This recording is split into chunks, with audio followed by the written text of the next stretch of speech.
we look to the future as we discuss the bright prospects of our nation so dear, which must proceed with strength and lacking fear. I don't really know what to think of that video at all. It's this weird kid doing funny dances, and I guess it leaves me looking around to try to find out whether it's real. And so I feel like I have to do my homework and research, and I did. And Bumpity Boo is a Japanese cartoon brought to America in the early 1980s about a boy and his car that hatched from an egg, a dog. And they would fight crime and win races. That's the bad guy there. And the more flowers Bumpity Boo would smell, I guess the faster he drove. It's kind of like a Knight Rider for kids with an eco message, but it's not helpful in understanding Bumpity Boo. What is maybe more helpful would be looking at everything on the internet as an amalgam and as an iteration and as a product of other resources. And so Bumpity Boo becomes not real or fake, but some kid that watched a show and thought it was cool and had other stuff going on in his head. And so we see an iteration, a new product made out of old products. And that's, the more you look into anything on the internet, the more abstract and strange it gets.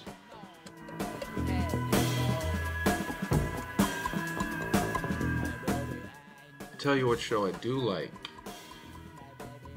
What type of fake or real thing I do like is this show, The Jersey Shore. It's great. The stakes are so high. It has to do with pandering and a race to the bottom culturally and morally. And look at these people. They're like monkeys. And watch this girl's face. Yeah, it's all like that. Just great fights, small stakes, and huge drama. And half of it is real and half of it is fake, but the violence is always real. And so there's kind of a premium that's put on watching people hurt each other. And that's pretty fascinating to me.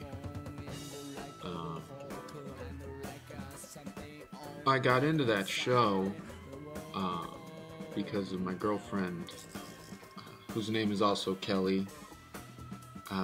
She's also left-handed, and also, well, her birthday is the day before mine. She opted not to be in this video. Here is her Facebook page to show you she's real.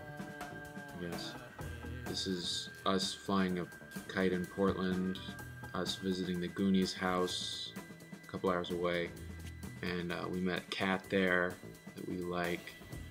We took the train to Seattle, north along the coast. It was gorgeous. This was a vacation, I think, about experiencing something that we'd seen everyone else experience.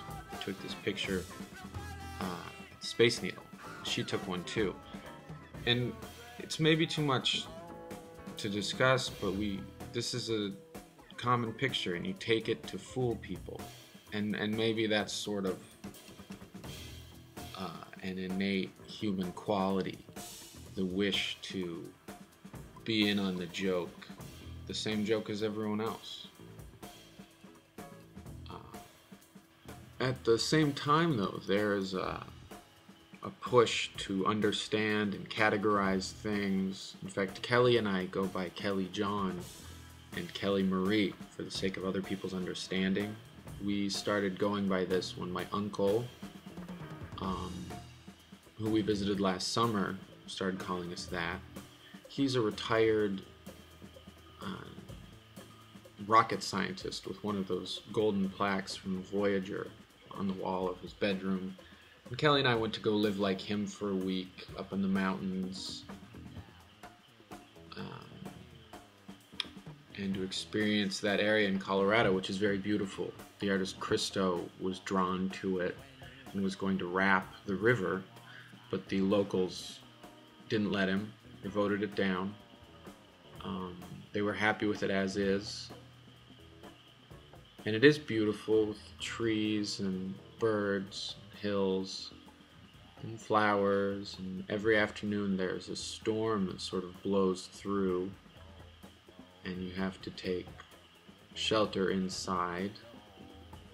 And my Uncle Boyd and Aunt Pat asked Kelly, Marie, and I if we wanted to attend a lecture with nature hike of all of the surrounding areas that they were leading, and we decided not to. We decided to stay in town and have a drink at some of the microbrews.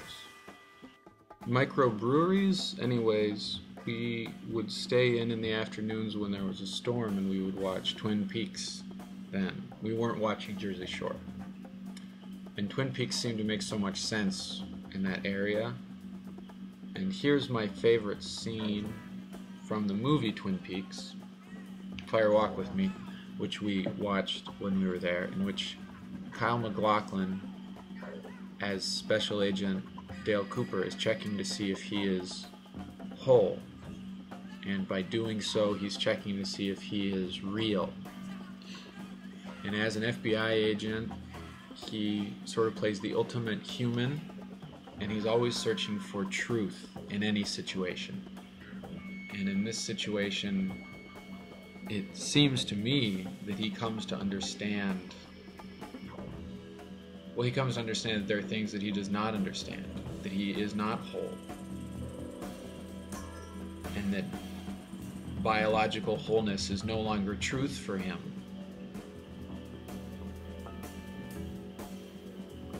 And so he has to come to grips with the idea that there are different iterations of himself out there in the world.